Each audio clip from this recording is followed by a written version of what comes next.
Namaste everyone. This video is about clause practice. आपल्याला काय करायचं आहे, how to identify clause. Clause कसा ओळखायचा हे आपल्याला याच्यामध्ये बघायचं आहे. तर वन बाय वन आपण सेंटेन्स बघूया आणि क्लॉज कसा आयडेंटिफाय केला जातो हे बघूया. या आधीच्या व्हिडिओमध्ये आपण adjective clause, noun clause, adverb clause म्हणजे काय आणि त्याचे एक्झाम्पल्स हे बघितलेले आहे. आता आपल्याला काय करायचं आहे, क्लॉज आयडेंटिफाय करायचा आहे. The first sentence is The teacher says nothing is impossible in the world. Nothing is impossible in the world. आता यामध्ये खरं तर सबऑर्डिनेटिंग कंजंक्शन आहे का, तर नाही आहे.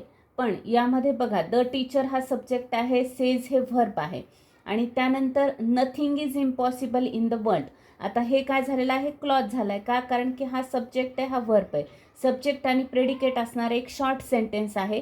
ते सेंटेन्स काय आहे, याला जोडलेला आहे. मेन सेंटेन्सचा तो पार्ट आहे आणि हा कशाच्या जागी आलेला आहे, ऑब्जेक्टच्या जागी. कोणता, nothing is impossible in the world. म्हणून हा काय झालेला आहे, नाऊन क्लॉज. नाऊन क्लॉजसाठी आपण NC असं लिहूया, ठीक आहे.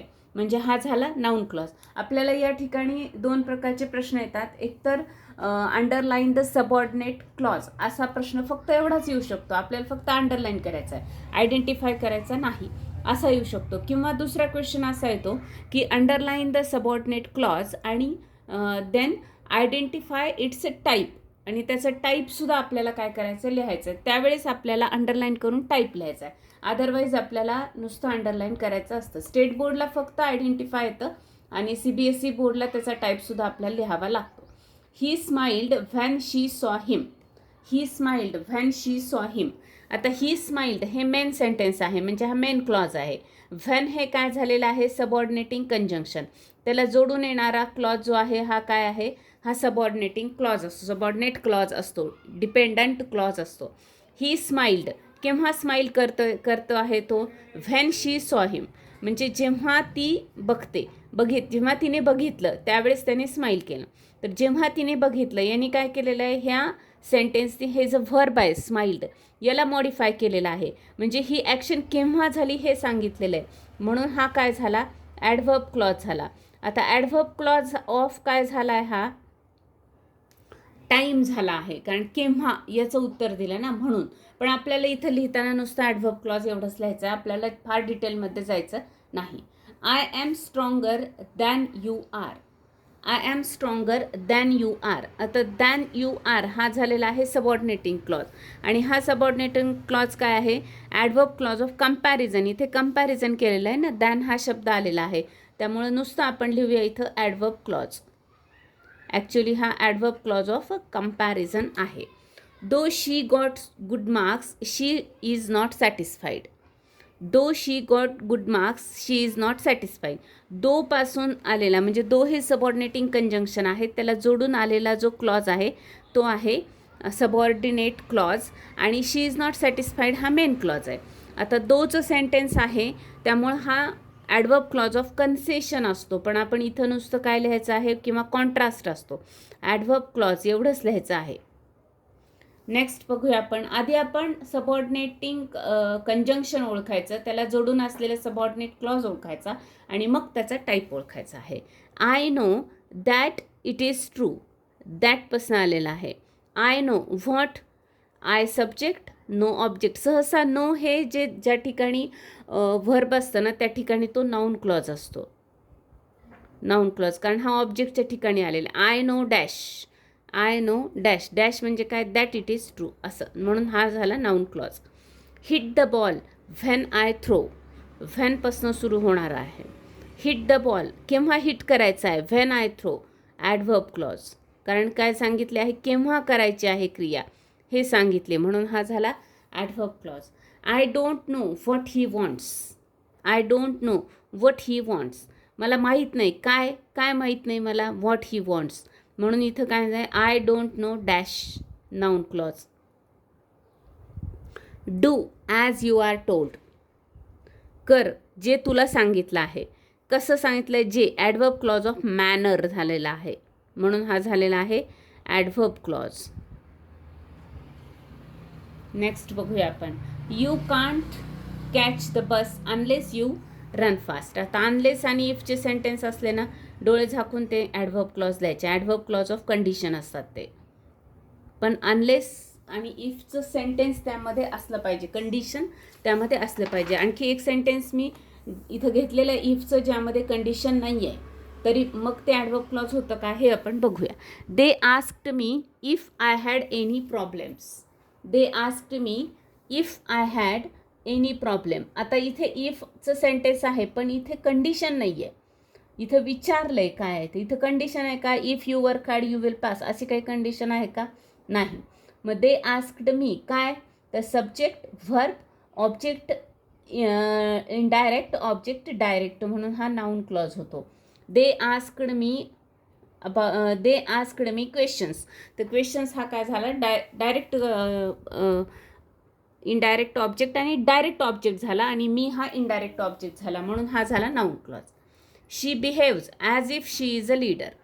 शी बिहेव्ज कशी काम करते, as if she is a leader. Manner adverb clause. Adverb clause of manner. कसे, a man behaves like an animal is shameful. A man behaves like an animal is shameful. What is shameful? A man behaves like an animal is shameful. म्हणून हा झालेला आहे noun clause. Noun clause सब्जेक्टच्या जागी आलेला आहे noun clause. Although it was cold we played outside for long time. परत although आलं की काय करायचं आहे, हा त्याला जोडून असणारा जो क्लॉज आहे हा ॲडव्हर्ब क्लॉज ऑफ कॉन्ट्रास्ट असतो. कॉन्ट्रास्ट आहे हा. दो इट वॉज कोल्ड, जरी कोल्ड असेल तरी आम्ही बाहेर खेळलो, ठीक आहे, म्हणजे कॉन्ट्रास्ट आहे. Sita won't come today because she is ill. बघा इथं तर रिझन सांगितलेलं आहे, बिकॉज शी इज इल म्हणजे हा झाला adverb clause of reason. Adverb clause of reason, पण नुसतं आपण ॲडव्हर्ब क्लॉज लिहिणार आहेत. Whenever she is nervous she bites her nails. She bites म्हणजे ती केव्हा बाईट करते, जेव्हा ती नर्व्हस असते, म्हणजे हा परत काय झालेला आहे, ॲडव्हर्ब क्लॉज झालेला आहे. आपल्याला जेवढी प्रॅक्टिस आपण जास्त करू ना, तेवढं ते लवकर आपल्याला आयडेंटिफाय करता येतात. What cannot be cured must be endured. What cannot be cured must be endured. What must be endured, what cannot be cured. Subject, verb, object, म्हणून हा झाला नाऊन क्लॉज. सब्जेक्ट आणि ऑब्जेक्टच्या जागी असलेला काय असतो, नाऊन क्लॉज असतो. नेक्स्ट बघूया आपण अजून थोडे सेंटेन्सचा अभ्यास करूया, म्हणजे आपल्याला लक्षात येईल. Students are as per your dream. Students are dash, subject, verb, object, as per your dream, noun clause. Students are as per your dream. I don't know the time when the train arrives. I don't know the time when the train arrives, म्हणजे मला time माहीत नाही, केव्हा train येणार आहे त्याचा time मला माहिती नाही आहे. म्हणजे इथं नोची माहिती सांगितली का टाईमची सांगितली आहे माहिती, तर टाईमची, म्हणून इथं काय झाला, हा ॲडजेक्टिव्ह क्लॉज झाला आहे. Give the baby what it wants. Give the baby what it wants, कोणाला तिला जे पाहिजे ते, जे म्हणजे काय असेल ते नाऊन असेल, जे उत्तर येणार आहे ते काय असेल नाऊन, आणि नाऊनला मॉडिफाय करणारा म्हणून हा काय झाला ॲडजेक्टिव्ह क्लॉज झालेला आहे. गिव्ह द बेबी फूड असं आपण म्हणतो. Give the baby toy, give the baby ball, म्हणजे तिला जे पाहिजे ते, तिला काय पाहिजे असं नाही होऊ शकत ना, तिला टाईम पाहिजे किंवा तिला प्लेस पाहिजे असं नाही, म्हणून हा ॲडजेक्टिव्ह क्लॉज होईल. Although the doctor prohibited him he arrives. परत ऑल्दोचं सेंटेन्स आलं म्हणजे काय झालेलं आहे, हा ॲडव्हर्ब क्लॉज ऑफ कॉन्ट्रास्ट, म्हणून ह्याला आपण ॲडव्हर्ब क्लॉज असं लिहूया. Next sentence. The report is that he has cancer. The report is that he has cancer. The report is dash काय, दॅट ही हॅज कॅन्सर, म्हणून हा झालेला आहे noun clause. Please call me as soon as you rich. केव्हा call करायचा आहे, as soon as you rich, adverb clause. क्रिया कधी, कुठे, कशी घडली, कशा पद्धतीने घडली, कशा मॅनरने असेल तर तो ॲडव्हर्ब क्लॉज असतो. People who works hard are never is lazy. People who works hard, सब्जेक्टच्या जागी आलेलं आहे. Dash are never lazy, people who works hard, म्हणून इथं काय येणार आहे, हा नाऊन क्लॉज येईल. कारण हे झालं सब्जेक्ट, आर हे व्हर्ब, आणि हा पुढं काय कॉम्प्लिमेंट वगैरे असेल ते स्ट्रक्चरमध्ये असतील ते गोष्टी. नेक्स्ट आहे we have a grand party after project today. We have a grand party, कधी आहे आपल्याकडे party, after the project, project झाल्यानंतर आहे, म्हणजे तिथं टाईम सांगितलेला आहे, म्हणजेच काय झालेलं आहे, हा adverb clause. Don't buy anything that is too expensive. Don't buy anything, काहीच घेऊ नका, कसं काय घेऊ नका, that is too expensive. Expensive असणारी गोष्ट काय असणार आहे, नाऊन. मग नाऊनला मॉडिफाय करणारा क्लॉज म्हणजे काय झाला, हा ॲडजेक्टिव्ह क्लॉज. आपल्याला थोडीशी प्रॅक्टिस केली ना मग समजून जाईल की ॲडजेक्टिव्ह जे जे त्या क्लॉजची नाव आहेत ना त्या पद्धतीनेच त्यांचं फंक्शन आहे, तेवढंच फक्त लक्षात ठेवायचं आहे आपल्याला. It is true what I heard. It is true, काय आहे ट्रू, व्हॉट आय हर्ड, मी जे ऐकलं ते खरं आहे. जे मी ऐकलं म्हणजे कशाविषयी ऐकलं, जे काय ऐकलेलं असेल तर ती गोष्ट काय असेल, नाऊन असेल का ॲडजेक्टिव्ह असेल का ॲडवर्ब असेल, काय असेल ती. इट इज ट्रू, काय ट्रू आहे, व्हॉट आय हर्ड, म्हणजे जे काही ऐकलेलं आहे, म्हणून हा काय झालेला आहे, ॲडजेक्टिव्ह क्लॉज झाला आहे. जे ऐकले आहे ती गोष्ट नाऊन सारखी असेल ना, म्हणजे एखादी गोष्ट असेल, एखादा प्रसंग असेल, एखादी घटना असेल तर ती झाली noun. Her mother is so old that she can't work. Her mother is so old that she can't work.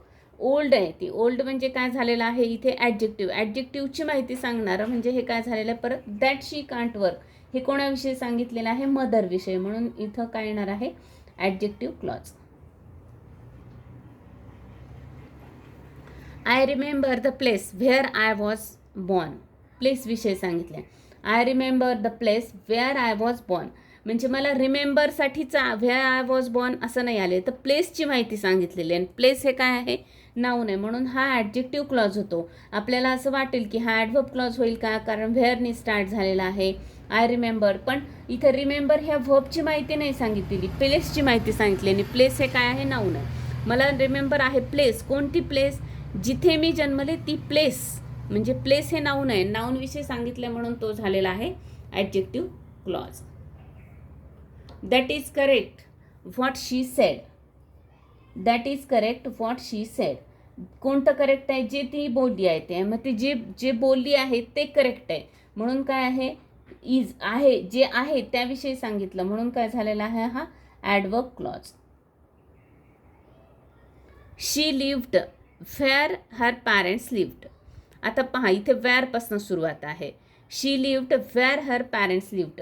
आता या ठिकाणी मात्र हा ॲडवर्ब क्लॉज होतो का, कारण की लिव्हिंग विषयी सांगितले, कुठं राहणार आहे, जिथे ती राहते, जिथे पॅरेंट्स राहते तिथेच ती राहणार आहे, म्हणजे राहणं कुठं आहे, राहण्याची क्रिया कुठे घडणार आहे ते सांगितलं आहे, म्हणून हा झालेला आहे ॲडवर्ब क्लॉज. मी इथं चुकून ॲडजेक्टिव्ह लिहिलं, ॲडवर्ब क्लॉज.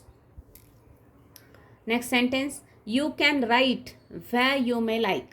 हा पण काय झाला ॲडवर्ब क्लॉज का, यू कॅन राईट, रायटिंगला मॉडिफाय केलेला आहे, you can write where you may like, म्हणून इथं ॲडवर्ब क्लॉज झाला. I am stronger than you are, हे आपण झालेलं आहे सेंटेन्स ऑलरेडी, तर इथे कंपॅरिझन आहे म्हणून हा ॲडवर्ब क्लॉज आहे. ॲडवर्ब क्लॉज ऑफ कंपॅरिझन झालेला आहे, हा हे रिपीट झालं आहे सेंटेन्स. ओके, तर हे आहे आपल्याला क्लॉज विषय. त्याच्यानंतरच्या व्हिडिओमध्ये ना आपण काय बघणार आहेत, काही एरर्स आहेत क्लॉजमध्ये. आपल्याला आयडेंटिफाय करताना काही एरर्स येतात, कारण आपण जर असं लक्षात ठेवलं की बाबा बिकॉजपासून सुरुवात झाली म्हणून हा क्लॉज हा आहे, वॉटपासून सुरुवात झाली तर हा आहे, असं जर लक्षात ठेवलं तर कधी कधी काय होतं, आपल्याला कन्फ्यूज होतं. म्हणून आपण मग काही एरर्स जे आहेत तर त्याच्यावर आपण थोडंसं काय करूया, फोकस करूया, आणि नेक्स्ट व्हिडिओमध्ये आपण एररवर डिस्कस करूया. ओके, थँक्यू, भेटूया नेक्स्ट व्हिडिओमध्ये.